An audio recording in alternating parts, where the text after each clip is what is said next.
この意味わかるよね。ゴミってことだよ。20年間売り上げナンバーワンの俺のボーナスが53円だった。それを仕組んだのは新社長だ。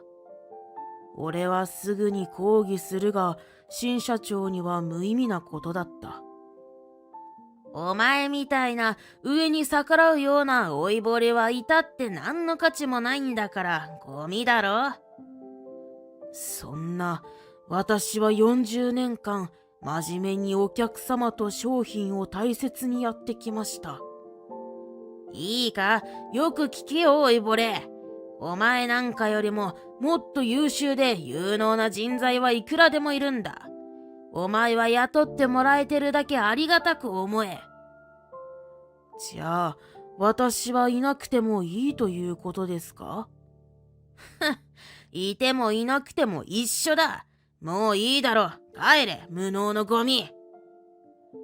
新社長は吐き捨て、さっさと立ち去ってしまう。いくら社長だからといって、どうしてあんなことが言えるのだろう。怒りと虚しさを感じる。こんな理不尽で不愉快な気持ちのまま、今の会社で仕事を続けることはできない。社長のお気持ちはよくわかりました。俺は見えなくなった新社長へつぶやき、すぐに辞表を提出したのだった。俺の名前は成瀬道彦。寝具メーカーで働いて40年、今年63歳になった。家族には優しい妻と娘と息子がいる。子供たちは大人になり、二人とも結婚して、おのおので幸せに生活しているので、今は妻と二人でマンションで穏やかに暮らしている。子供たちには子供が一人ずついて、俺にとって可愛い孫たちだ。時々子供たちが孫を連れて遊びに来てくれるのだが、それが何よりの楽しみなのである。仕事の方も今でもバリバリに働いている。これは妻が献身的に支えてくれているおかげというのは当然の理由として、加えて今の仕事が天職と言えるほど好きだからだ。寝具メーカーで仕事がしたいと思ったきっかけは学生時代に遡る。勉強などでのストレスから軽い不眠症になったことがあるのだが、そこから睡眠の質について興味を持ち、良い寝具に出会ったことで癒された。寝具一つでここまで違うのかと驚いたほどだ。そのことから俺もたくさんの人に寝具の良さを知ってほしく、またお客様を大切にできる会社に行きたいと思った。今の会社はお客様を大切に一人一人に寄り添うという企業理念だったために、それに共感して就職を決め採用してもらうことができたのだった。社長もとても気さくな人で、俺のような一社員の意見も無視することなく真剣に聞いてくれる。それがすごく嬉しかった。だから俺も真面目で気さくで信頼できる社長のためにこの会社でずっと働いていたいと強く思った。最初は覚えることがたくさんあって大変なこともあったけど、同僚たちと助け合いながら乗り越えてきた。入社当時は本社の内勤で事務作業が中心であったが、今は店頭に立って接客を行っている。俺はもともとお客様と直接関わりたいと思っていたし、話をするのも好きなので、自分では接客の方が向いていると感じている。この前、通販で評判のいい枕を買ったんだけど、どうも寝苦しいのよね。結構高かったのに、どうしてかしら。どちらの商品でしょうか。なるほど。確かに素晴らしい商品だと思いますが、お客様のようにストレートネックの方には合わないのかもしれませんね。例えば、こちらの枕をお試しください。あら、全然違うわ。すごく首が楽よ。人それぞれ体の形が違いますので、合う合わないというのがどうしてもあるものなんです。これはストレートネックの方におすすめの枕でして、俺は常に企業理念でもあるお客様に寄り添った接客を意識している。お客様の悩み事を聞き、その人にぴったりの寝具を見つけておすすめする。相談に乗り、おすすめした寝具を利用したお客様から楽になったとかありがとうなどと優しい言葉を言ってもらえることが何よりもこの仕事をやっていてよかったと思える瞬間だ。お客様の悩みの相談を理解し解決していくことが増えた結果、この20年間売上1位という成績を維持し続けている。この実績から時々商品開発部からも意見を求められることも多く、開発部部長から本気で異動の催促をされたこともあるが、俺はここを離れるつもりはない。これからも変わることなくお客様のために全力でサポートをしていこうと思っている。そんな決意をした時だった。社長が高齢のために辞職することが決まった。俺は正直嫌だったし寂しかった。今の社長がいるからこの会社があって、俺自身もここまでやってこれたと思っている。しかし年齢だけはいかんともしがたいものがあった。新しい社長は提携していた大手コンサル会社から派遣されてくることになっている。梶原博という若い男が自ら立候補したとの話だ。新社長は仕事ができて有能だとの噂が就任前から実店舗の俺の元にまで届いている。なので俺は今までの社長のように接客を大切にしてくれる社長が来てくれたのだと思ってすごく期待したのだった。しかしその期待は大きく外れた。梶原社長は就任して早々社員を集めると大きな声で話し出した。俺が新社長の梶原だ。そう挨拶をすると、梶原社長は社員を睨みつけながら怒鳴るように話を続ける。これからは徹底的にコストカットだ。これは絶対だ。寝具なんて寝たらどれも同じなんだ。安い大量生産に切り替えるぞ。思わぬ言葉に社員たちがざわめく。寝具なんてどれも同じだなんて寝具メーカーの社長の言葉とは思えない。梶原社長には寝具の知識はあまりなく、正直興味もないように見えた。そこで一人の社員が梶原社長に勇気を出して気持ちをぶつけた。社長、でもそれだと今までのお客様が離れてしまいます。これからも今まで通りでお願いします。ダメだ。余計な金をかけることは許さない。どうせ客にはわかるわけないんだから。これは決定事項だ。そんな、お願いします。今の質の良さがあったからお客様も喜んで購入してくださっていたんです。梶原社長は社員の言うことなどに全く耳を貸さずに怒鳴り出した。黙れ、言っただろ。決定事項だ。そんな梶原社長の心ない言葉や理不尽な態度に社員たちはただただショックを受け、動揺を隠しきれない様子だった。就任前は優秀だと評判の良かった梶原社長もこの挨拶ですっかり社員に不信感を抱かれるようになってしまった。梶原社長は出世の実績作りのために全然興味のない寝具メーカーの社長に立候補したとの噂も流れる。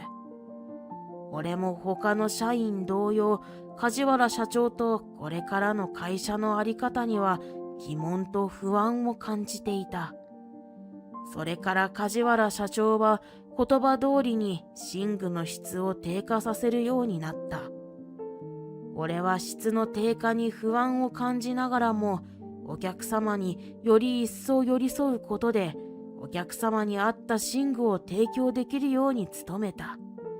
ところが、扱う商品の切り替えを終えた梶原社長は、今度は人員の削減も始めるようになり、接客自体もお客様一人一人に時間をかけるようなことはやめるようにというようになったのだ。さすがに俺はこのやり方に猛反対した。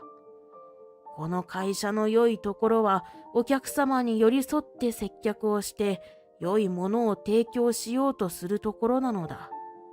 梶原社長はそんな会社の理念をことごとく壊していき、お客様を裏切るようなやり方に変えていく。こんなことはあってはならないと思って俺は梶原社長に電話をしたのだが取り合ってもらえず、メールで気持ちを伝えても全く返事をもらえることはなかった。電話やメールでは埒が明かず、このままではダメだと思い、俺は直接本社に出向いて梶原社長が出社や退社するタイミングを捕まえて話しかけようと計画した。するとちょうど退社するタイミングで梶原社長を見つけることができたので、俺は駆け寄り話しかけた。すみません、梶原社長。ああ、誰だお前は。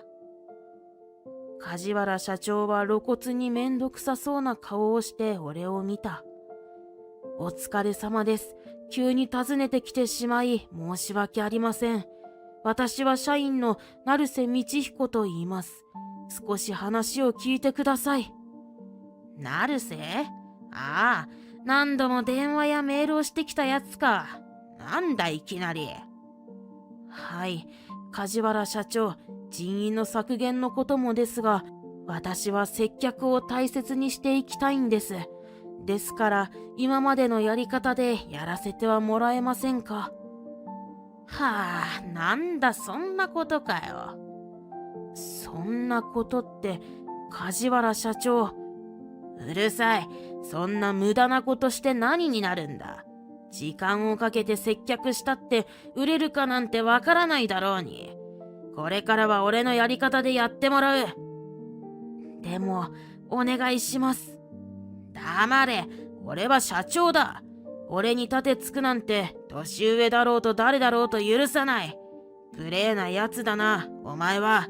帰れ。梶原社長は怒鳴り声を上げると、俺をきっと睨みつけ立ち去ろうとしたので、それでも俺は臆することなく話を聞いてもらいたく、梶原社長を呼び止めた。待ってください、梶原社長。しかし、俺の呼びかけに梶原社長は振り向くことはなく、車で颯爽と帰ってしまう。そんな、困ったな。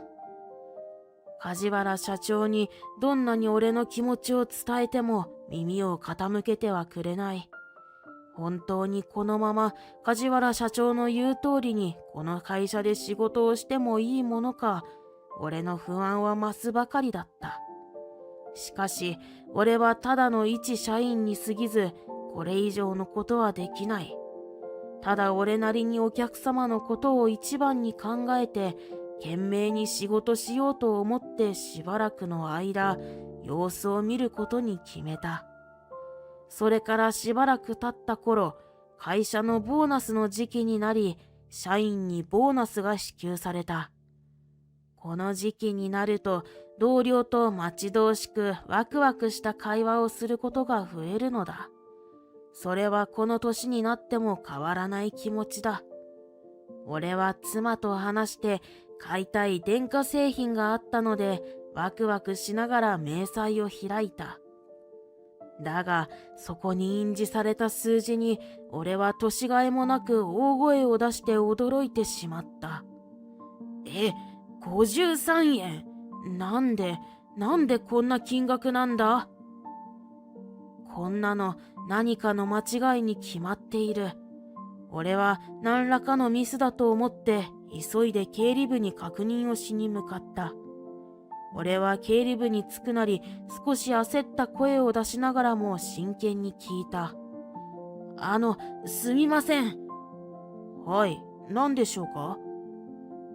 このボーナスの支給額なんですが、53円となっているんですが、何かの間違いですよね。俺が明細書を見せると、経理部の人は表情を曇らせ、気まずそうに静かに真相を口にした。あ、そうですか。すみません。それはこちらではどうすることもできなくて。できないって、53円なんてどう考えてもミスですよね。すみません。それは梶原社長からの指示なので。梶原社長が？なんで？わかりません。ですので、直接梶原社長の方にお話しされた方が良いかと思います。すみません。経理部の人にそう言われて頭を下げられてしまったので、俺はただうなずき、経理部を後にするしかなかった。なんだよ、これは。いくら俺だって勝手にこんなことされては黙っていられない。俺が一体何をしたというんだ。このまま黙って引き下がることはできなかった俺は、以前と同じように出勤や退社するタイミングを考えて梶原社長を待っていた。すると梶原社長がちょうど出勤するところに会うことができたので、呼び止めて話しかけた。梶原社長、成瀬です。少しだけお話があります。聞いてください。梶原社長は俺を見るなり嫌そうに顔をしかめてはため息をついた。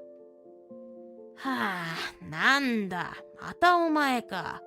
それにまたいきなり来て何なんだ。俺はお前と違って忙しいんだよ。お前もサボってないで仕事しろ。すみません。でもどうしても確認したいことがありまして。確認？なんだ、早くしろ。はい、どうして今回の私のボーナスの支給額が53円なんでしょうか。俺が極めて冷静に尋ねると、梶原社長は、ああ、それか、とつぶやき、にやりと嫌な笑い方をした。はあ？そんなこともわからないのかよ。バカか？お前は会社のゴミだから53円なんだよ。ゴミ？そうだよ。お前みたいな上に逆らうような老いぼれはいたって何の価値もないんだからゴミだろ。そんな、私は40年間真面目にお客様と商品を大切にやってきました。そういった俺の言葉にも梶原社長は見下した表情をしては強い口調で罵るように言った。いいか、よく聞けよ、老いぼれ。お前なんかよりももっと優秀で有能な人材はいくらでもいるんだ。お前は雇ってもらえてるだけありがたく思え。じゃあ、私はいなくてもいいということですか？いてもいなくても一緒だ。もういいだろ。帰れ、無能のゴミ。梶原社長はそう言うと会社へと入っていった。俺は呆然と立ち尽くし、梶原社長の消えていった入り口を眺める。いくら社長だからといってどうしてあんなことが言えるのだろう。少しの怒りと虚しさを感じる。梶原社長の今までの態度や今回のあまりにひどいやり方と暴言を聞いて、ここまでされてこの会社に残ろうという気持ちにはなれなかった。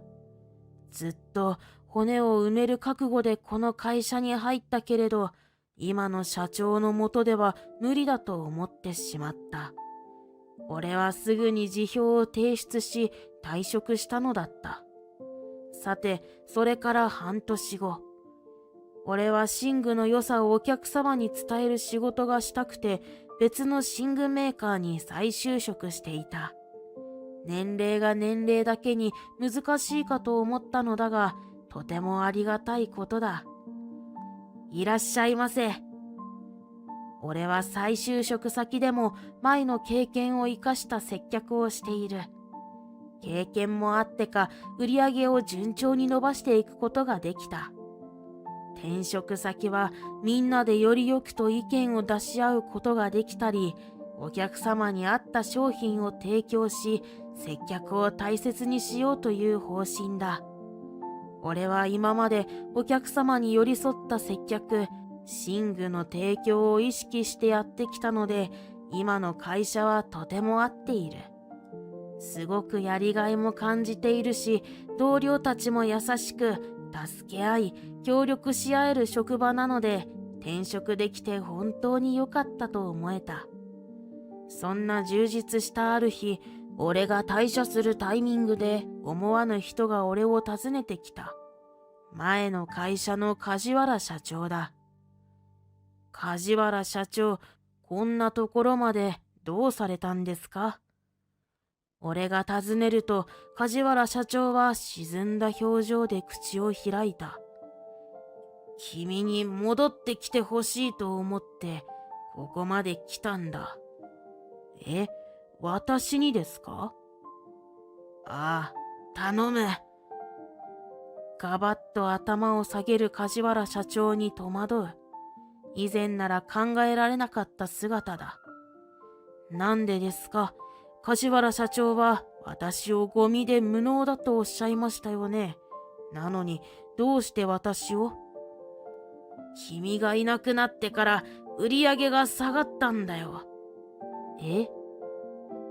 梶原社長は俺が退職後、売り上げが急激に下がり、なぜこんなことになったのかを調査したらしい。そして俺の売り上げが常に1位だったことを知ったそうだ。人のことを何も知らないでゴミ扱いしていたのかと思うと、呆れて言葉も出ない。売り上げ自体は俺が退職する前から下がり始めていた。そんな中でも俺はそれなりに売り上げを維持していたので、俺が退職したことで売り上げ低下が顕著になったということだろう。許してほしい。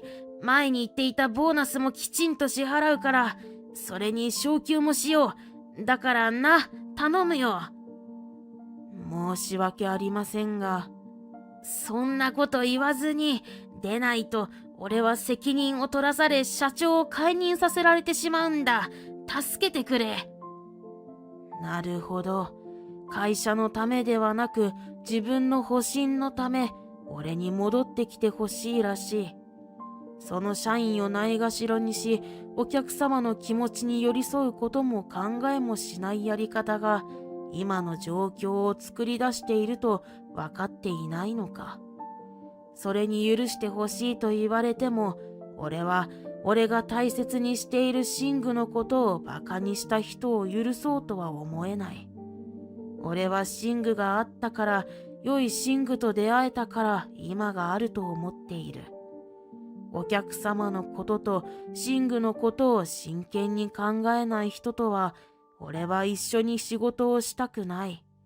俺は梶原社長の方針がこれからも変わることはないだろうと思っている。梶原社長はこんなに窮地に立っていても、寝具のことを勉強しようとはしないし、社員をバカにした態度を取ることは変わっていないと元同僚に聞いていた。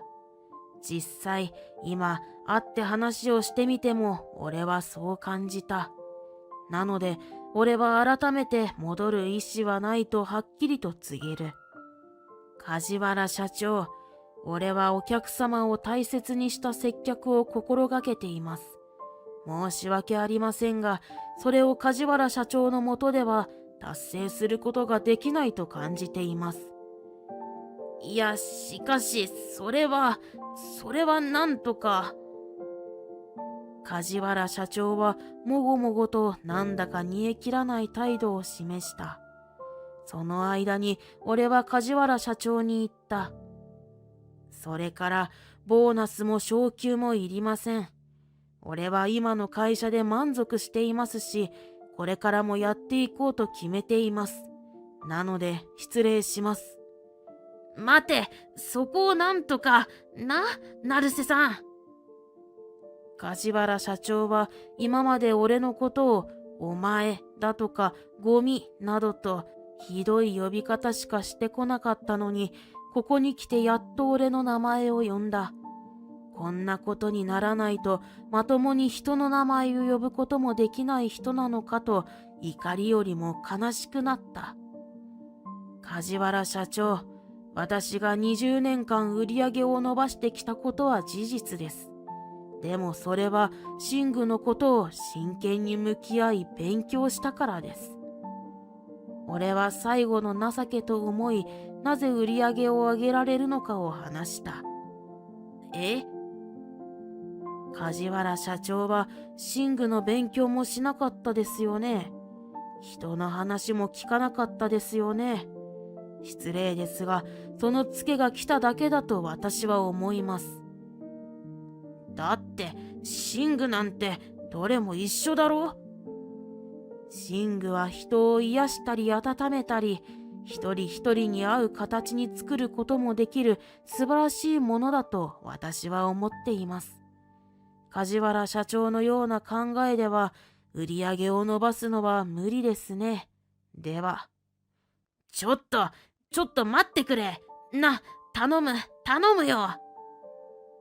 俺は梶原社長の問いかけに振り向くことをせずに、駐車場に止めてある車に乗り込み、家へと帰宅したのだった。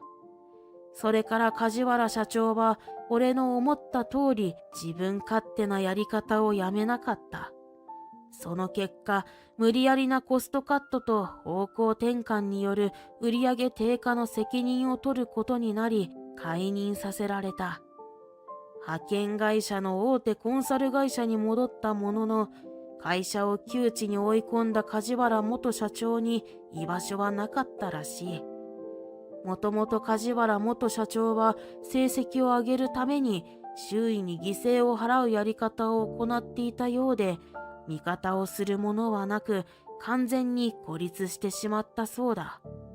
さすがの梶原元社長もそんな空気に耐えることができなかったようで、早々に退職してしまったとのこと。その後の梶原元社長のことは全く知らない。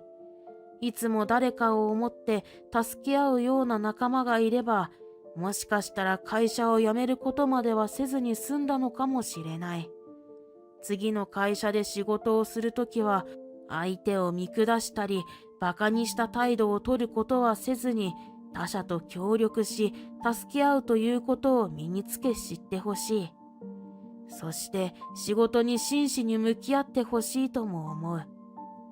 そうすればきっと今までよりももっと仕事や人間関係が楽しく豊かになるだろうと俺は思っている。その後の前職場は元梶原社長の後任に別会社に就職していた元梶原社長の前の社長の息子が就任することに決まったと元同僚から連絡があって知った。そうか、とりあえず新しい社長が決まってよかったよ。このまま潰れてほしくはないからな。ああ、こっちもひとまずはほっとしているよ。社長の器じゃないって思っていたみたいだが、最初から息子が引き継いでくれればよかったんだ。俺は前々社長の息子とは数回しか会ったことがなかったけれど、すごく真面目で謙虚、勉強熱心な青年だというイメージを持っている。それを元同僚に聞いたところ、俺のイメージ通りだった。